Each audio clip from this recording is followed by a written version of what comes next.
দেশি বিদেশি America, England এবং বাংলাদেশের উচ্চ পর্যায়ের প্রফেসরদের তত্ত্বাবধানে নিবিড় পর্যবেক্ষণে আছেন। ম্যাডামের জন্য এখন ডাক্তাররা সার্বক্ষণিক চিকিৎসায় আছেন। আমাদের যেটা করণীয় সেটা হলো পুরো দেশবাসীর ম্যাডামের জন্য দোয়া করা। আমরা চাই ম্যাডাম পরিপূর্ণ সুস্থ হয়ে আবার বাংলাদেশের মানুষের কাছে ফিরে আসুন, এটাই সবচেয়ে বড় বিষয়। ম্যাডামের এখন দোয়াটা অত্যন্ত প্রয়োজন। এটাই আপনাদের কাছে আশা করব যে আপনাদের মাধ্যমে, মিডিয়ার মাধ্যমে সারা দেশবাসীর কাছে যেন এই বার্তাটা পৌঁছে যায়। ম্যাডাম এখনও সিসিইউতেই আছেন, আগের মতোই আছেন, অনেক সংকটাপন্নই বলা যায়। তারপরেও ম্যাডাম নিজে যেমন আমাদের কাছে সুস্থ হয়ে আসার জন্যে নিজে যেমন ফাইট করছেন, তেমনি ডাক্তাররাও ক্লান্তিহীন পরিশ্রম করছেন ম্যাডামকে সুস্থ করবার জন্যে। আমরা বাংলাদেশের কোটি কোটি বিএনপি সহ সকল রাজনৈতিক দলের রাজনৈতিক কর্মীরা ম্যাডামের জন্য দোয়া করছি।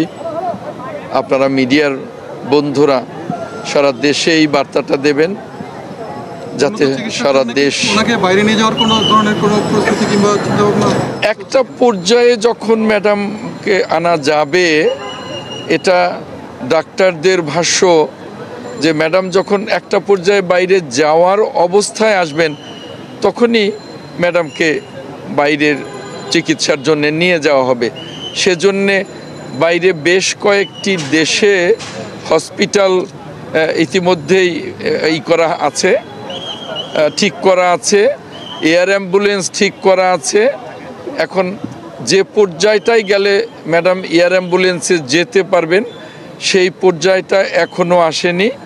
সেজন্যে আমরা সকলেই দোয়া করি ডাক্তাররা যাতে সেই পর্যায়টায় নিয়ে আসতে পারেন।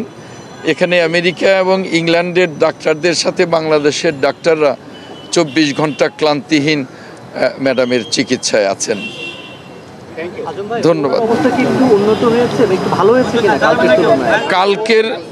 গতকালকের তুলনায় ম্যাডামের অবস্থা এখনও স্থিতিশীল আছে, ভালো হয়েছে বলা যাবে না, তবে কালকের তুলনায় ম্যাডামের অবস্থা খারাপ হয়েছে তাও বলা যাবে না। একেবারেই কালকে যে অবস্থায় ছিলেন উনি আজকেও স্থিতিশীল আছেন। যদি একটুও ভালো হতেন তাহলে তো সিসিইউতে থাকতেন না, নর্মাল ক্যাবিনে থাকতেন। এখনও সিসিইউতেই আছেন, এখনও নিবিড় পর্যবেক্ষণেই আছেন।